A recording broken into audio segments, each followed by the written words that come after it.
Okay, welcome everybody to the fourth round of the Shakespeare Monologue Challenge. We got Bill and Elizabeth with us today, who joined us same time last week, so we're glad to have them back.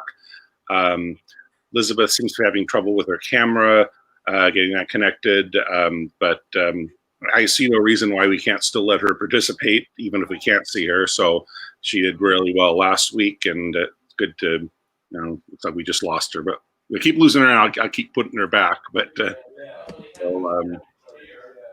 anyway, we will go ahead and begin. Let me get the wheel on screen for who goes first. I got our three names on it.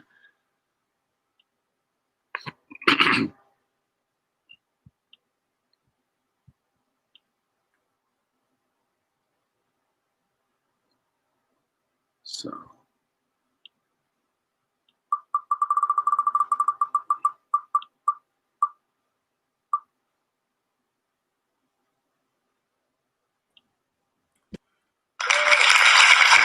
Okay, so Bill will start us off this time. What wheel would you like to spin? The male only, please. Yeah. I guess we'll skip to our genders today. All right, spinning for Bill.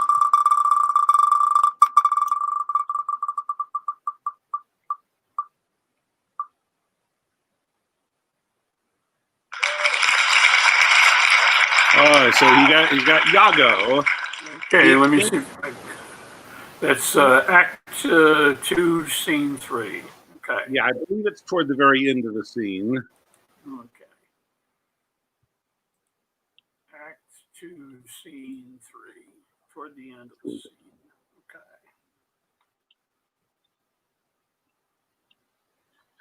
Okay. I'm trying to figure out StreamYard. It looks like we got three or more people on here. I think there's a button I hadn't noticed before where I go solo layout. That makes more sense. That way the person whose turn it is will get the whole screen to themselves. So go ahead and feature Bill whenever you're ready. Okay.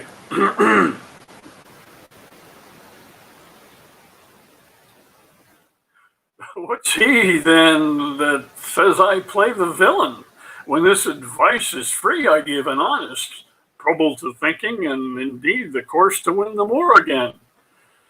For 'tis most easy the inclining Desdemona to subdue in any honest suit. She's framed as fruitful as the free elements.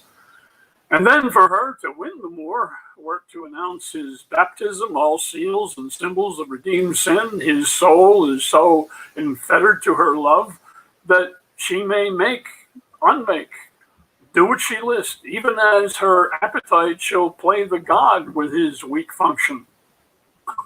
How am I then a villain? To counsel Cassio to this parallel course directly to his good.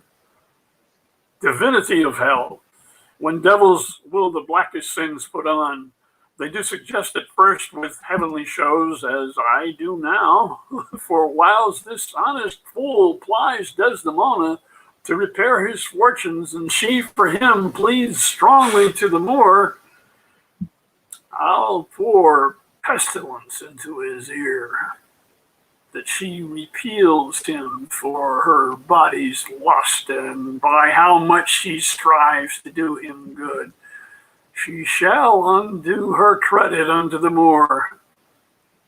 So will I turn her virtue into pitch, and out of her own goodness make the net that shall enmesh them all. Okay. Yay, great job. Thank you. Okay, so back to the wheel.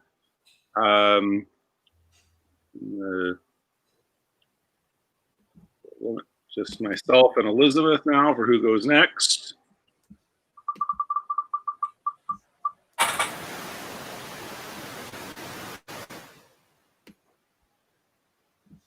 So I'm going next, and I'll spin the male wheel.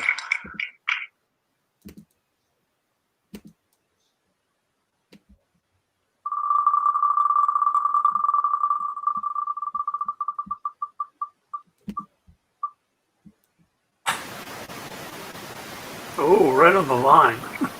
Right on the line. Okay, 3 or 4, Puck. Both great characters, Puck and Falstaff. I wasn't even sure until it popped up which one it was going to say. I'd spun because it was right on the line. So let me find that one. Puck, Act 2, Scene 2, line 58. Okay.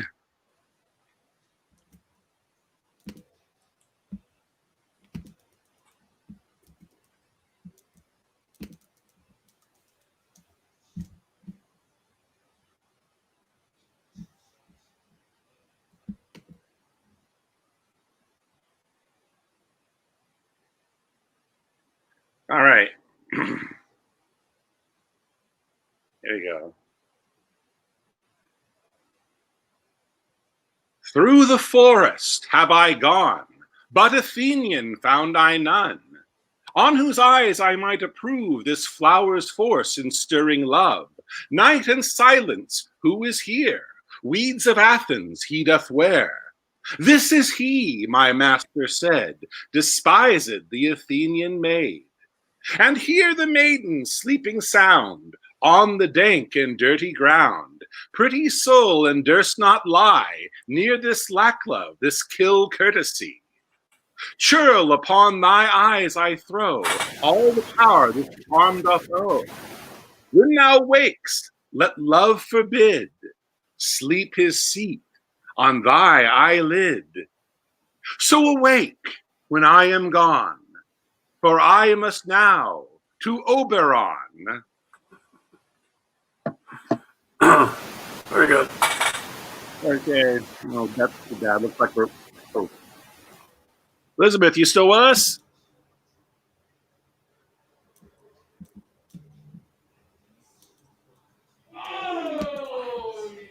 Now I can't hear you guys. Oh, okay. What happened? Can't hear us? No, that's too bad. Right when it was your turn. We hear you.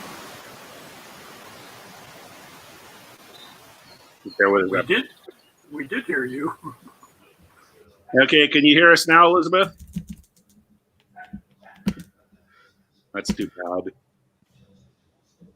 She's been a good addition to our group. She did very well last week. And Sorry, guys, I can't even hear you now. So I think I'm just being technically impossible today. Okay, that's too bad. Well, I guess we'll still can't hear us. Okay, yeah, that's too bad.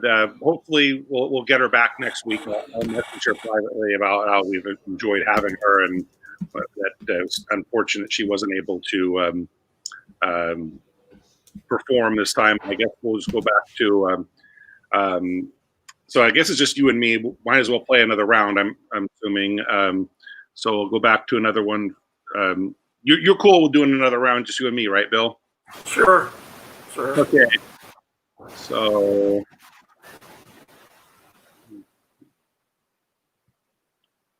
Okay, so Bill, your next one will be.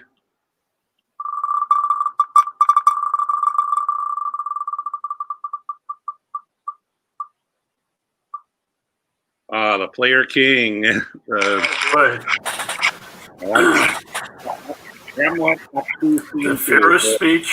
Yeah, the Ferris. That's a great one. I think that's the one that I performed the time that when Shane, somebody that wanted to play but wasn't available on Saturdays, we set up a special thing for him and me. That's the one I performed that one. So that's a great one. So go ahead and put you in the solo layout, and whenever you're ready. Okay, I'm looking for it.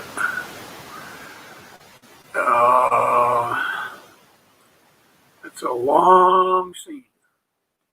Yeah. Okay. There's actually two good parts there. There's the one before before and after Polonius interrupts it. I mean, you can do both parts if you like, or you can choose one or the other. It's up to you.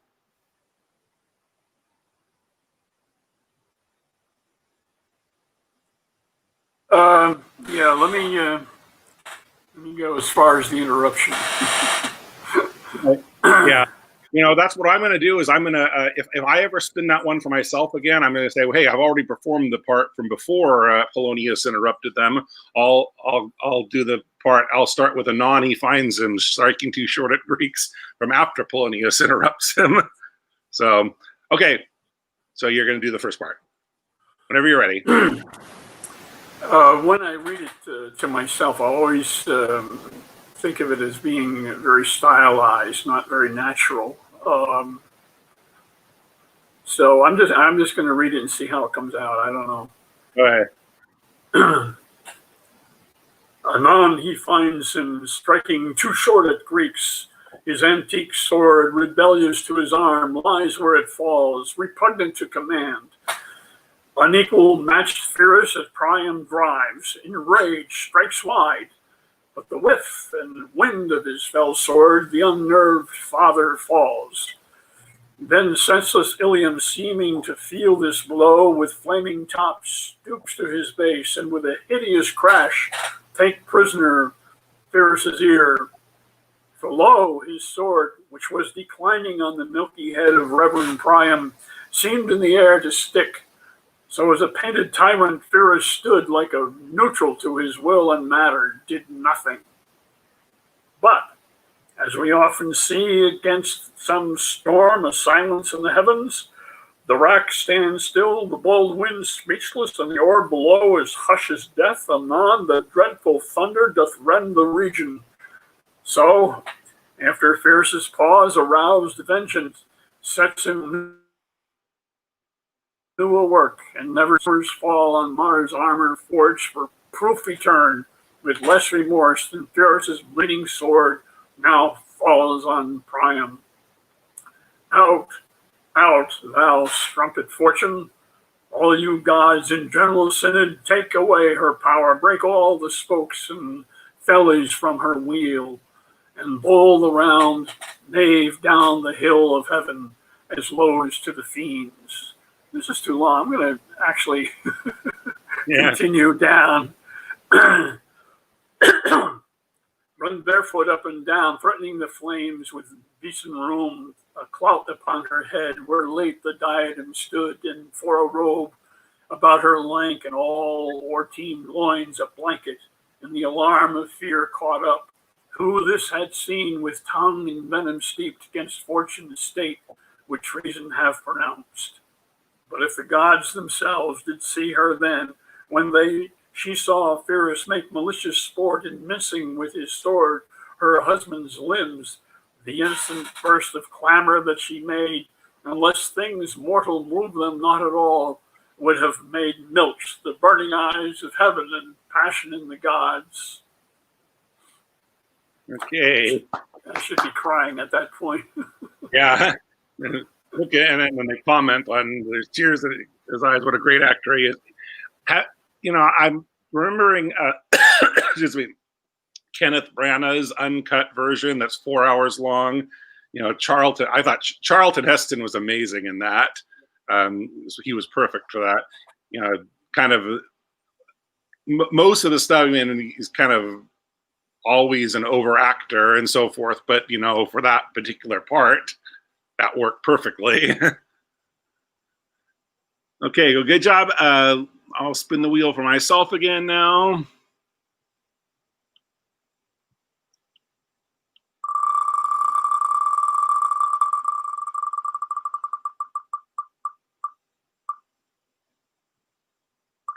I'm gonna do all Puck today. Oh yeah. I'm stuck with Puck today, it looks like. Stuck with Puck. One Puck monologue to another.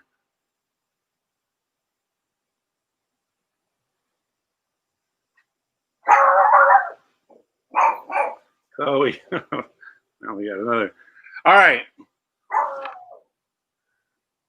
If we shadows have offended, think but this, and all is mended, that you have but slumbered here, while these visions did appear.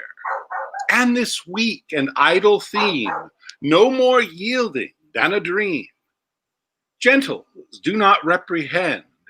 If you pardon, we will mend. And as I am an honest pup, if we have unearned luck, now to escape the serpent's tongue, we will make amends ere long. Else the puck a liar call. Give me your hands, if we be friends, and Robin shall make amends. Yay.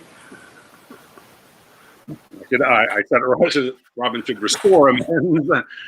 I got too confident in already knowing the lines that I thought I could go off book for that last part. I messed it up. Okay. Go again? Or are you getting Why tired not? of it? I don't have anything else planned. Why not? Sure. Yeah, why not do 3 rounds when there's only 2 of us? Disappointing we lost them. You know, Do we have an audience? a couple people have come in and out. It's always hard to tell when it's YouTube is always incorrect when they say how many people are in the room watching. Right now it says we have nobody. It said we had 2 or 3 at 1 minute. But the important thing is, if they're not watching live, it still turns it into a video that's on YouTube that people can watch, right. Yeah. even when it's not live. So they can still go back to it even if they missed it. And I had a friend who was asking me. Actually, it was the friend that inspired this when he was watching me just, live stream just to say hello to everybody on YouTube, and he said, "Well, I want to see you perform," and he just shouted something out. That gave me the idea for this. So he might come in later, or at least he might watch the video after the fact. Okay. I like the challenge of the Wheel of Fortune. That's fun. Yeah. I'm wondering if maybe we could work in,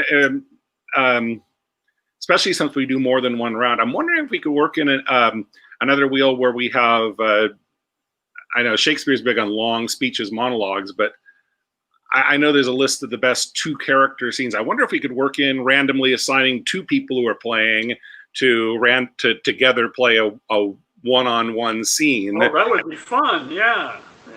Oh yeah, you're not spontaneous acting dialogue. Yeah. I'm going to think of that. Maybe next week we can add that as if we're going to play 2 rounds. We can. I'll try to find the best 2 character scenes. One. I know that the Richard and Lady Anne one is a great scene. Elizabeth in that with a monologue. It's a good one-on-one scene between those 2. Fantastic. Yeah, that's fantastic. Wish me to kill myself again. I've already done. That's such a great scene. But I'm trying to think what are other good 2 character scenes. I think I'm going to do that. I'm going to start working on a wheel. So if we're going to play multiple rounds, we could do 1 round where it's a monologue and 1 round where it's a 2-person scene, and then we randomly choose what 2 people will. Well, I'll have a wheel for 2 males, 2 females, or a male-female scene. And things that come to mind: Othello and Iago, Hamlet and Polonius. My God. Yeah. Cassius and Brutus. Wow. There's all kinds to choose from. Yeah, that's going to be my homework over the next week is to make a new wheel for that. And so we'll have 2 wheels to spin from. I think that's awesome. You gotta have the male-female thing, right? Yeah, like or female. The Richard and Lady Anne is a great 2-person scene, and there's some good there are some good 2 female scenes. Nurse and Juliet. Oh yeah, you're right. Nurse and Juliet. Desdemona and Amelia. Oh yeah. Oh, that's a great scene there. Great scene where they reflect on their respective husbands. Yeah. It's so because otherwise, that they say Shakespeare neglected the females, which he kind of did, but there he didn't. It's like, even though the story is about the jealousy of the men and so forth, there may not be as many female parts, but the parts that are fantastic. Oh yeah, absolutely. Also, Antony and Cleopatra, they've got to have a couple good one-on-ones. Okay, well, that said, we'll go and I think it's your turn, so go back to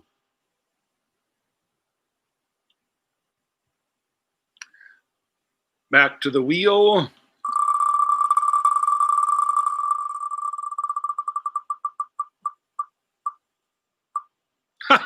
This Oh, wheel. you're kidding me. On Oh, Puck. can we spin again? Yeah, absolutely. I remember that we established that rule as to whether you have a choice of if you want to see, oh, I'm going to show I can do it better, and or you can say I want a new spin. Okay.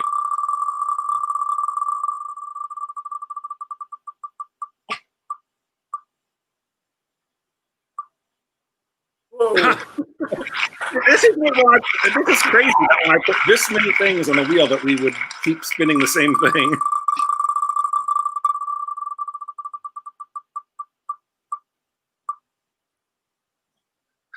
So I'm stuck on Puck and you're stuck on Yaga. Okay.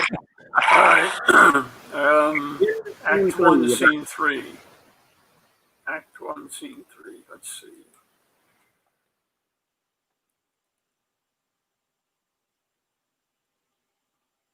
Oh, I gotta get the right play here.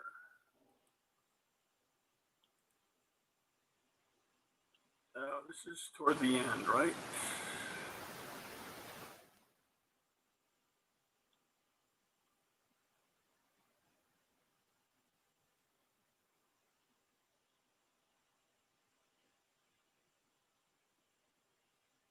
I'm in Act 1, Scene 3. Is that correct? Yes. Very, very end of scene 3. The I hate the more speech.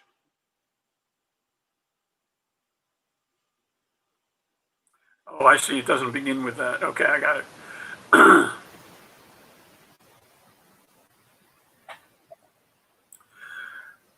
Thus do I ever make my fool my purse, for I mine own gain knowledge should profane, if I would time expend with such a snipe, but for my sport and profit. I hate the Moor, and it is thought abroad that twixt my sheets he has done my office. I know not if true, but I, for mere suspicion in that kind, will do as if for surety. He holds me well, the better shall my purpose work on him. Cassio's a proper man. Let me see. Now, to get his place and to plume up my will in double knavery. How? How? Let's see. After some time, to abuse Othello's ear that he is too familiar with his wife, he hath a person and a smooth disposed to be suspected, framed to make women false. The Moor is of a free and open nature that thinks men honest, that but seem to be so, and will as tenderly be led by the nose as asses are. I have it is engendered. Hell and night must bring this monstrous birth to the world's light.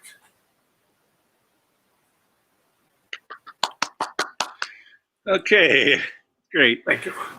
Back to the wheel for the final spin for myself.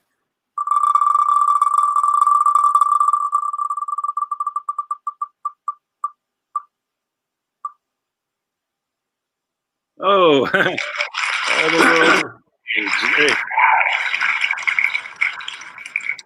Scene 7.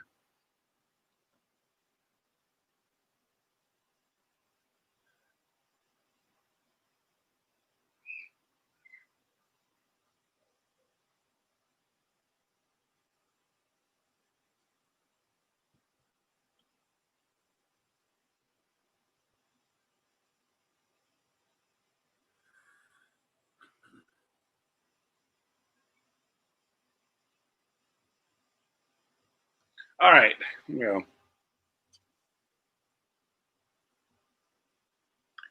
All the world's a stage, and all the men and women merely players.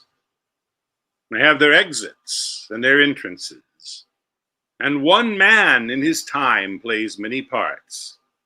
His acts being 7 stages. At first the infant, mewling and puking in the nurse's arms, Then the whining schoolboy with his satchel and shining morning face, creeping like small, unwillingly to school. And then the lover, sighing like furnace, with a woeful ballad made to his mistress' eyebrow. Then a soldier, full of strange oaths and bearded like the pard, jealous in honor, sudden and quick in quarrel, seeking the bubble reputation even in the cannon's mouth. And then the justice, in fair round belly, with good capon lined, with eyes severe and beard of formal cut, full of wise saws and modern instances. And so he plays his part. The sixth age shifts into the lean and slippered pantaloon, with spectacles on nose and pouch on side, his youthful hose, well saved, a world too wide for his shrunk shank, and his big, manly voice turning again toward childish treble, pipes and whistles in his sound. Last scene of all, that ends this strange, eventful history, is second childishness and mere oblivion, sans teeth, sans eyes, sans taste, sans everything. Very good. Okay. So it's been fun again. I will definitely get to work on that new way to add something to it, so it's not so we can get a little bit more variety in it. But it's still fun the way it is, but you can always get better. So I'm gonna probably get to work on that idea as well. So you're gonna have two males. You're gonna have a male, female, and you're gonna have two females. Yeah, I'm gonna have all of it. I'll work on work on male, female, and two female. Yeah, you got a lot of work to do. Yeah, that's good. Yeah, but it'll be fun nonetheless. That keep you off the streets. Maybe or maybe not. It'll be ready by next week, and we can implement it. Otherwise, I'll just work on it maybe a week after. We can do that, and we can still do what we've been doing. Or but I'll keep everybody, anybody who's watching right now or watches later. I hope you guys like that idea too. But I'll keep you posted on it. Okay, well, thanks for joining us again, Bill. It's been fun as always, and thanks everybody that's watched. And we'll see you this time next week. Alrighty.